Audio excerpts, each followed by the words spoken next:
тарбуз, харбуза ва каду. чӣ чизи умумӣ аз нигоҳи шумо миёни ин се маҳсулоти фолезӣ вуҷуд дорад? ҳар се дар як мавсим мепазанд? аз ҳар се дар тоҷикистон зиёд дорем? ҳар се арзонанд, ҳар се ширинанд? метавон гуфт, аммо на. дар асл тарбуз, харбуза ва каду имрӯз зодрӯз доранд. на, маъзарат, ид доранд. ин намоиши бошукӯҳ ва ин тантанаи идона бар рағми пандемия, коронавирус ва хатари ҳоло ҳам побарҷои он дар бозори меҳргони пойтахт имрӯз ба хотири ҷашн гирифтани иди ин се маҳсулоти дӯстдоштанӣ роҳандозӣ шудааст.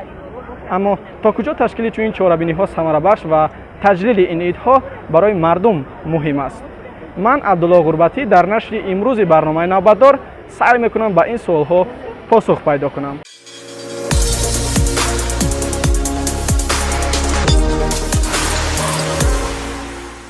шуруъ аз соли 2018 ва минбаъд ҳамасола ҳафтаи ахири моҳи август дар кишвар иди каду, харбуза ва дигар полезиҳо ҷашн гирифта мешавад. имсол барои таҷлили ин ид аз субҳи барвақт дар бозори меҳргони пойтахт намоиш ва фурӯши ин полезиҳо ба роҳ монда шуд. аҳроме аз каду бо тарбузу харбузи ширини обиву lalмӣ дар майдони саҳни бозор воқеан бошукӯҳ ва диданист.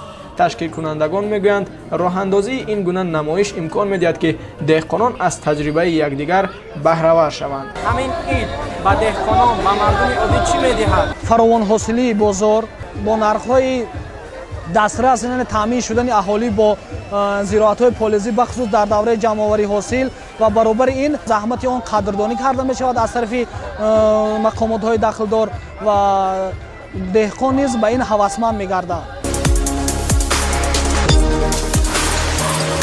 бале, ҳавасмандии деҳқон дар намоиши имрӯза дида мешуд. аз тамоми шаҳру навоҳии кишвар онҳо маҳсули заҳмати худро барои нишон додан ба сокинони пойтахт ва меҳмонон оварданд.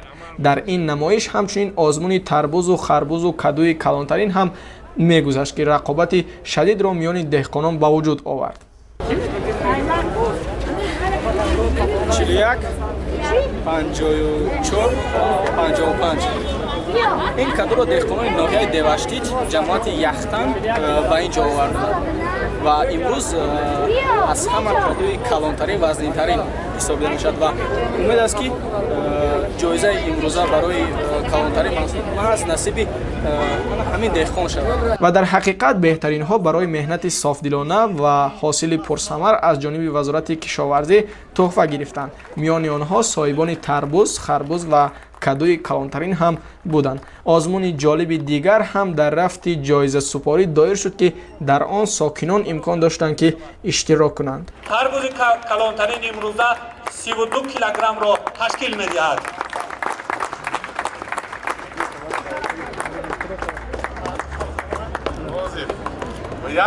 як овози баъди ҳамин як озмун байни ҳама ба каси агар ман ҳамин тарбузи калона уч кунад аз худаш қади инаша не ҳамин 4 та аст ҳаминҷа якта тарбуз 2 та тарбуз 1 та харбуза харбузаро зано биям бигирана а кадура мана марамат ман навбат не каси метавонад аз худаш пешниҳод шуд ки каду бардошта шавад.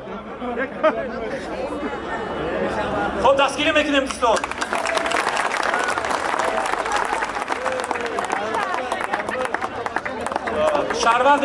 شهروند محترم پیشنهاد شد که یک کمش برداشته شود. یک کمش موافق مقصد همین بود. یک دقیقه مادر عزیز مادر یک دقیقه نه بروینه نه برو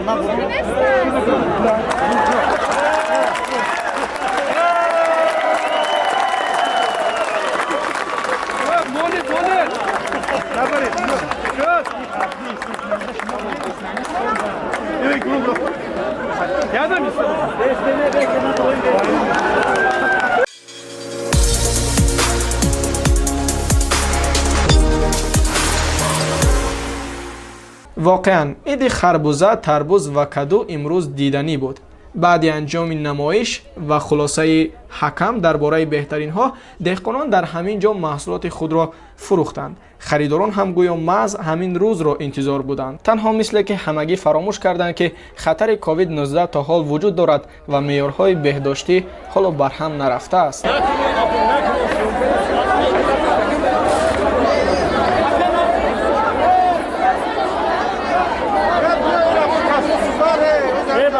вале маҳсулоти имрӯза хеле кам ва танҳо барои намоиш оварда шуда буд. Бисёриҳо натавонистанд харидорӣ кунанд ва ё бо сабаби гарон будани полезӣ имкони харидан надоштанд. бо дар назар дошти он чи ки имрӯз шоҳид гаштем, метавон гуфт ки мардум ба ин гуна ҷашнҳо беҳад сахт ниёз доранд. беш аз ин пешниҳод мекардем ки ҷашни тарбуз, харбуз, кадду, шалғам ва дигар маҳсулотҳо на як рӯз, балки тамоми сол давом ёбад ва мардум битавонад ки ба маҳсулоти дӯстдоштаи худ дастрасӣ пайдо кунад.